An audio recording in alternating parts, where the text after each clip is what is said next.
Ya terkadang mah urang berpikir, kunaonnya doa urang teu dijabah bae, sok aya kitu kan urang teh manusiawi.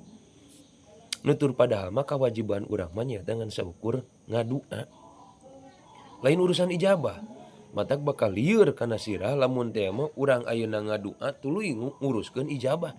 Da ijabah mah eta mah hak Allah. Ngan geus pasti ud'uni astajib lakum. Itu dawuhan Allah. Geus pasti setiap doa oge diijabah. Tingali ayeuna geura dina Bajuri juz 1 halaman 5. Didawuhkeun ayeuna wa qad qalu. Ngadawuh ya para ulama teh. Kullu du'ain mujabun. Setiap doa itu pasti diijabah ku Allah teh. Ulah sieun teu diijabah. Jeung urang ulah mikiran ijabah da eta mah ranah Allah. Lain ranah urang. Da ari ayeuna daerah urang mah ngan saukur kawajibanna ngadua.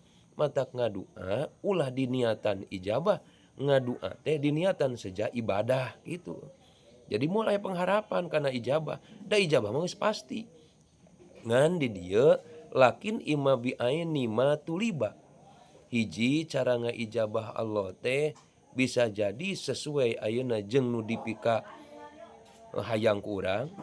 Dikabulkeun ku Allah teh sesuai anu dipenta ku urang, hayang beunghar dibere beunghar, hayang cager dibere cager, hayang bager dibere bager. Bisa jadi au bi khair mimma tuliba. Bisa jadi Allah teu ngabulkeun kana nu dipenta ku urang teh ku sabab Allah uninga. Anu langkung sae keur pikeun urang teh naon. Jadi diijabahna teh kana hal anu sejen. Itu bisa jadi.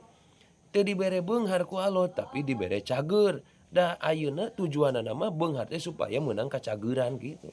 Sok dibere beunghar ku Allah tapi satruk teu bisa menikmati kabeungharan. Kan embung urang teh. Da mun ceuk urang Sunda mah mending keneh nya cager nya beunghar kan gitu. Tapi da teu bisa kitu sok aya kadang-kadang aya pilihan. Atawa imma halan aw ma'ilan aw bisawabin yasulu lidda'i aw bidaf'i dorin anhu. Bisa jadi ku Allah langsung diijabah di dunia, henteu kudu nungguan di akhirat. Bisa jadi urang ngadua ayeuna diijabah langsung ku Allah teh. Bisa jadi aya kalana engke ditunda jang di akhirat. Keur urang teh ngadua we heula sing loba, engke dibikeunna di akhirat. Tapi bisa jadi ku Allah dijadikeun tolak bala, tolak kamadaratan, tolak musibah tina diri urang. Tah eta teh wasilahna teu eureuna urang menta ka Allah. Jadi sing inget, ulah suudon ka Allah. Doa urang pasti kabeh diijabah ku Allah. Kewajiban urang mah ulah eureun ngadoa. Sareng ngopi. Subhanallah.